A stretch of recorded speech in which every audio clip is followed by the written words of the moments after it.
Hello everybody, welcome. My name is Daniel Bailey and I will be your teacher this online course lesson today. In our main dialogue, we have two students meeting for the first time. They are in a classroom. When they first meet, they say, "Excuse me, is this chair taken?" The woman says, "Excuse me," which implies a polite gesture to the man. It is common to say, "Excuse me," when asking a question to someone you do not know. In this case, the woman is asking if a chair is available. After making first contact, the woman gives the man her name. At first, she gives her formal name, Caroline. Then, she tells him a shorter version of her name, Carrie. It is common for people to shorten their English names. Caroline would become Carrie, Thomas would become Tom, and Daniel could be Dan or Danny. It is also common for friends to use the shortened version of the name. For example, my name is Daniel, but my friends and family call me Danny. When you first meet someone, you can give simple information about yourself. This would include your name, home, and age. Caroline and Jack are both students, so they talk about school. The man and woman make plans to meet again in the future. This is a good idea if you are interested in becoming better friends with someone. The man recommends that they meet this weekend at a coffee shop to study. The woman agrees. The man says, "Get together." This is a common phrase used when asking if they would like to meet you. He also says, "How about Saturday at 8?" This is a polite way to recommend a time for the meeting. The woman agrees by saying, "Great." This is a common way of showing acceptance to a question. Let's now move on to our key phrases. Key phrases are useful for starting conversations. If you first meet someone, you could say, "Nice to meet you." "Hello, my name is," or "It's a pleasure to meet you." When you meet an old friend for the first time in a while, you could say, "How have you been?" or "Wow, long time no see," or "Where are you living now?" And when you are introducing someone to someone else, you could say, "Hi, John, I'd like you to meet my wife," or "Jimmy, come say hello to my friend," or "Tom, have you met yet?" Great. Now, let's move on to our dialogue. In our first dialogue, we have two students talking for the first time. They are in a classroom. This is a very common situation. Here's a cultural tip. It is very common for students to ask questions to the teacher during class time. Of course, the student should raise their hand. It is very common to have a dialogue between the teacher and students during class time. However, in Korea, it seems that the teacher usually does all of the talking. Also, it is very common for students to behave casual together when meeting for the first time. This is especially true for students of different ages. In America, it is common for older students to talk casually with younger students, just like friends. Also, it is common for people in their 40s and 50s to return to school and study. Some of my best classmates were 20 or 30 years older than me. They were great to have in class because they always asked the teacher interesting questions. So don't be surprised if you see older students in an American classroom. It's normal. Hello, welcome. In our main dialogue, we have two students talking about school clubs. School clubs are very similar between American and Korean schools. For example, there are sports clubs, academic clubs, movie clubs, music clubs, and so many more. In our dialogue, they talk about soccer clubs. They talk about key points, such as the club name, how often they meet, where they meet, how many members are in the club, and what activities they do together. These are all very helpful points to remember if you want to talk about school clubs. You can start a conversation about school clubs by asking questions such as, where do you meet? Or what sort of activities do you do?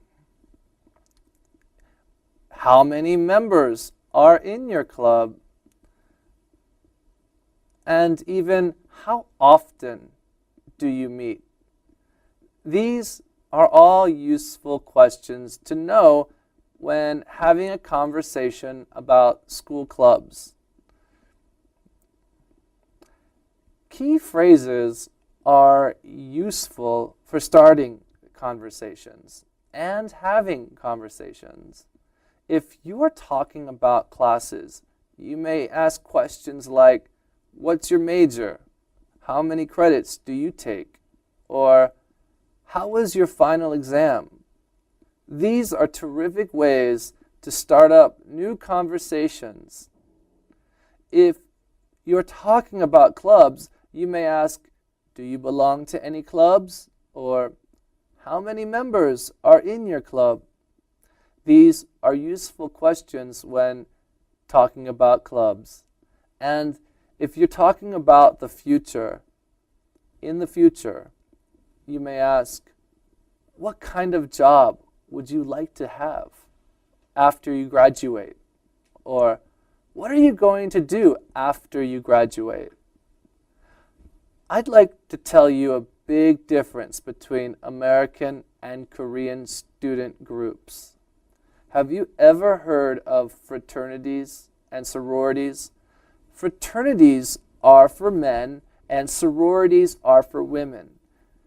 These are organizations that students join and participate in during university.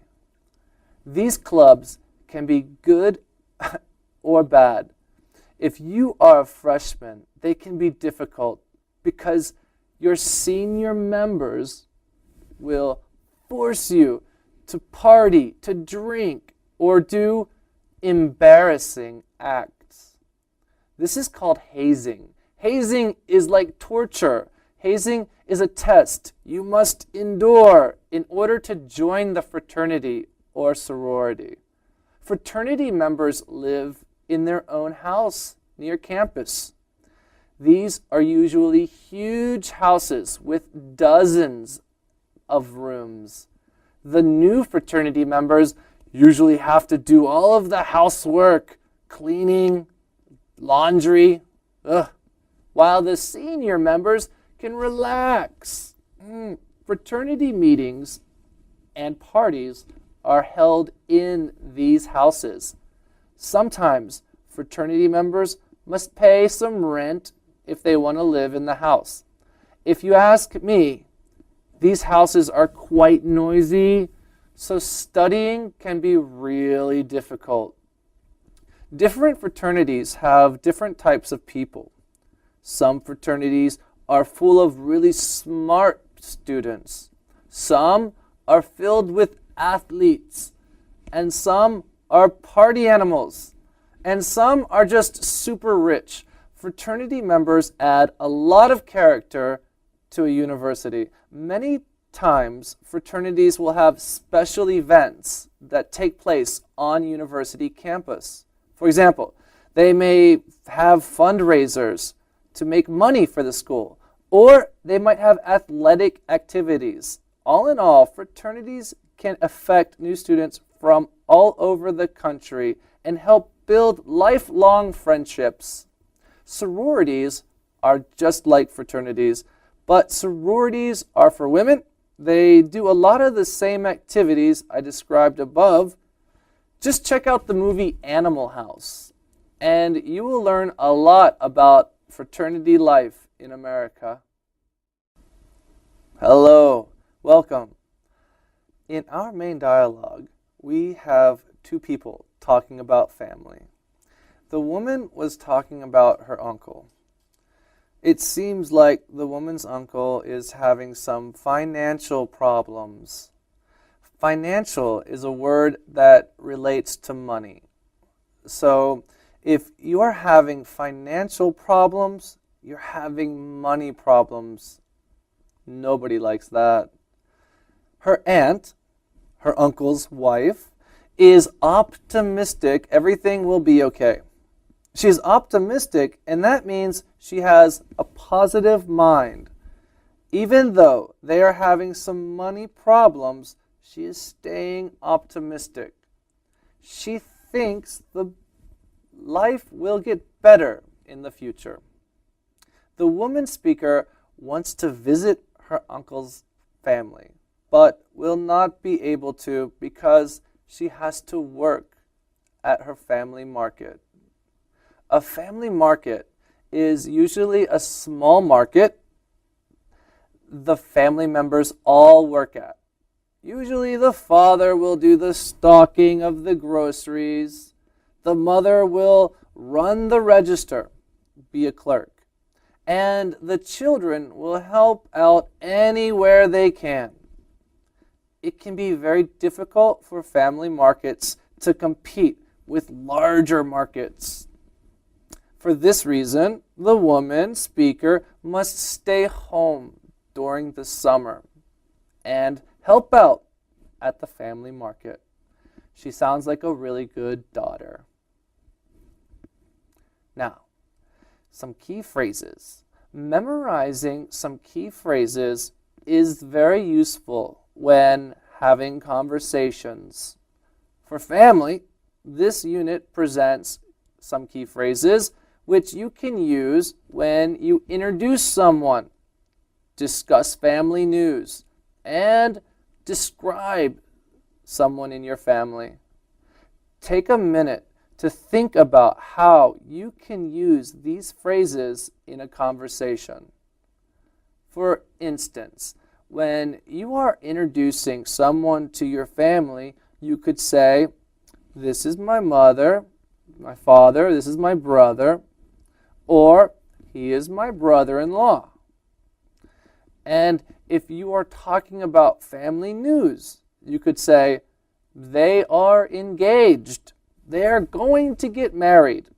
My brother has a new job." Or, "My aunt and uncle are divorced." Aww.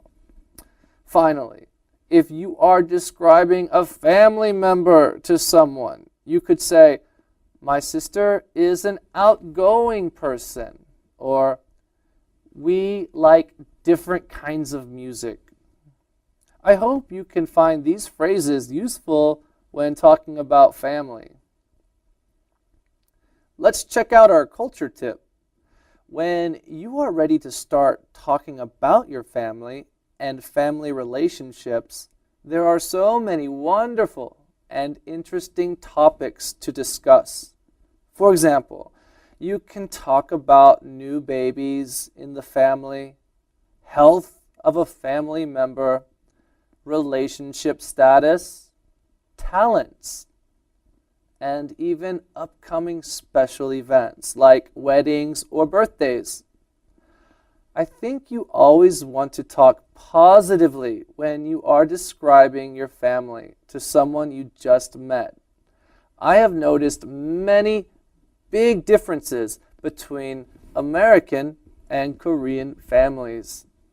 For one thing, Korean families are much more involved in their children's education. Do you know the Korean mom? Do your homework. For example, Korean families send their children to school for 10 to 12 hours a day, while students in America only go to school for 6, maybe 7 hours a day. Another difference is that Korea often has 3 generations living in the same house. For example, the grandparents, parents, and grandchildren all live together. Of course, this happens in America, but not nearly as often as in Korea. Usually, grandparents live in their own house in America, or they might live in a nursing home. Hello, welcome. In our dialogue, we have 2 people at a restaurant. The waiter asked them if they are ready to order. The woman asked the waiter if he could recommend something for her. The waiter recommends the steak, but the woman ordered a seafood pasta. The waiter asked if they would like anything to drink, and the man responded by saying, "We would like to have some wine." The waiter followed his request by asking if he would like red or white wine. Red and white wine are the 2 most common categories of wine. Red wine tastes great with red meat, and white wine usually goes best with fish or chicken. The woman became impatient and said, "What's taking our food so long?" Thankfully, the waiter arrived shortly after with their food. Finally, they were ready to pay. The waiter asked if they would pay with cash or card. Card means credit card. The man says, "I'll put it on my card." This means he wanted to pay using his credit card. These are useful phrases that you can use when you are talking about food. Dissatisfied with food or satisfied with food. Our first key sentence is, "Are you ready to order?" This is a common sentence a person will ask you if you are at a restaurant. Usually, a waiter will ask this to you after you have looked at the menu for a few minutes. Our second key sentence is, "How would you like your steak cooked, sir?" This is a common question a waiter will ask you after you order red meat. Red meat is cow meat, so it can be eaten raw, medium, or well. Different people like their red meat cooked at different temperatures. So it is an important question. When someone says, "I'm starving," it means they are really hungry. Of course, you can simply ask, "Do you like steak?" if you are trying to learn about someone's favorite food. Now, if you are in the mood for something special, you could say, "I feel like having pasta." This means that the speaker would like to eat some pasta. If you are dissatisfied with your food, you might say, "The meal was terrible," or instead of saying terrible, you could also say awful, bad, disgusting, or even nasty. Like, that meal was nasty. And sometimes people add too much salt on their food. In that case, you could say, "It tastes too salty." Nobody likes too much salt. Yuck. On the other hand, if you were satisfied with your meal, you might say, "I'm definitely coming back here again." This means that The meal was so delicious that you want to revisit the restaurant again in the future. Of course, you're not always able to finish eating the whole meal. Especially in America, the food is so big. In this case, you would need a box to take the food home in. You would say, "Can I get this wrapped to go, please?" American restaurants often give lots of food to only one person. It's why Americans are so, it is common to ask the server to wrap up your meal so you can take it home and eat it later. I used to wait tables during my university days. I worked as a waiter for 5 years. It was a great job to have in America as a university student. A big difference between America and Korea is that it is customary to tip your server in America. Normally, the customer will tip 10-15% of the bill. So if the customer spent $100 on food and drinks, they would leave $15 for the server. Maybe more if it was a good server. I had some good and bad nights as a waiter. I once worked 12 hours and only made $10. Very bad. But another time I worked only 5 hours and I made $300. It's not easy work, but it's a lot of fun. I could never be a server in Korea though. You don't make any tips here. So always remember to tip when you eat out in America. And one more thing. Usually in America, each person will pay for their own meal. However, in Korea, sometimes it's the oldest man who has to pay for everything. Oh boy, not for me. I'm older than all my friends. Maybe I'd always have to pay for my friends' food, and I don't want that.